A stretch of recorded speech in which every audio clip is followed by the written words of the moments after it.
Simon Mainwaring is the award-winning founder of the leading brand consultancy, We First, a New York Times best-selling author, and an influential blogger for The Guardian, Forbes, and Fast Company.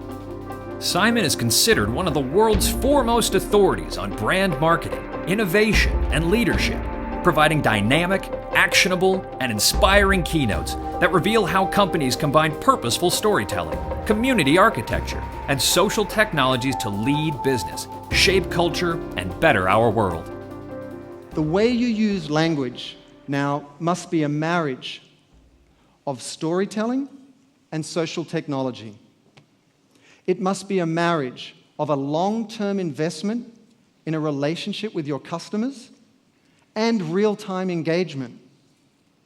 It must be a marriage of the bottom line of your company and the purpose of your brand. And if you do that, you won't just have a long and healthy relationship with your customers, they'll actually become your greatest champions. We need to end this false separation between living and giving, and to build contribution into the daily act of consumption. Now, don't get me wrong. This is not about demonizing capitalism, companies, or customers, but rather harnessing the power of the private sector to better share prosperity.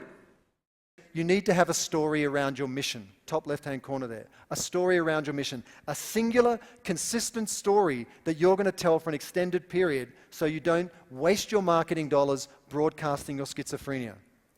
And then, secondly, you have to see each of the tactics, like it might be a product launch, it might be an event, it might be a special promotion. You need to see each of those tactics as chapters in that longer story arc. And then, in the bottom left-hand corner, you need to avoid the number one mistake that companies make, even if they're doing most of this right, is they suffer community attrition, which means I reach out to you, I've got engagement, I sell product, this is great, the 6 weeks is over of the launch, oh my God, I'm exhausted, that's fantastic, that's right, bye, and they all leave. And then for the next marketing tactic or campaign, you've got to build all that over again. Your community has disappeared, that engagement has disappeared. Instead, when you have that engagement, as soon as you're reaching a peak, you need to upgrade them to something else and reward them. It might be a special discount. It might be an offer they can offer their friends. It might be information on the new collection of a product that's coming out that nobody's heard of before. But whatever it is, you need to maintain that community over time, and that's when you get a self-sustaining community. And the goal of this is very simple. Who here is in a relationship? Who here has got a significant other? Husband, wife, boyfriend, girlfriend, okay? Now, who here has 2 relationships going right now? I mean, no. Who here, hello darling, that's not true. Who here has 3 relationships? These lights weren't so bright, I could see the guy at the back going, yeah, I got 3. I was in Brazil speaking in December, and I asked the question, who here has got 10 relationships? And some guy at the back is just like this. And you almost believed him just from the whole hip thing, but anyway. But you know how hard it is to maintain more than one relationship? You've got to maintain hundreds at one time now. You need to scale intimacy. Do you remember when technology would go to the company first, and then you'd incorporate that technology, then you'd release it to market? It doesn't happen that way anymore. These startups and these new companies come along and they release it straight to consumers. They're in permanent beta phase and they iterate as they go along.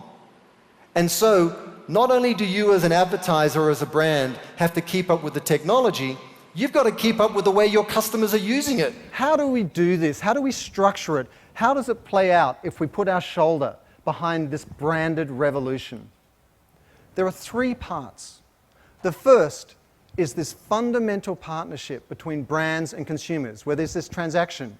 You get the consumer's goodwill, loyalty, and trust, and they'll buy your stuff if you, in return, are more socially responsible.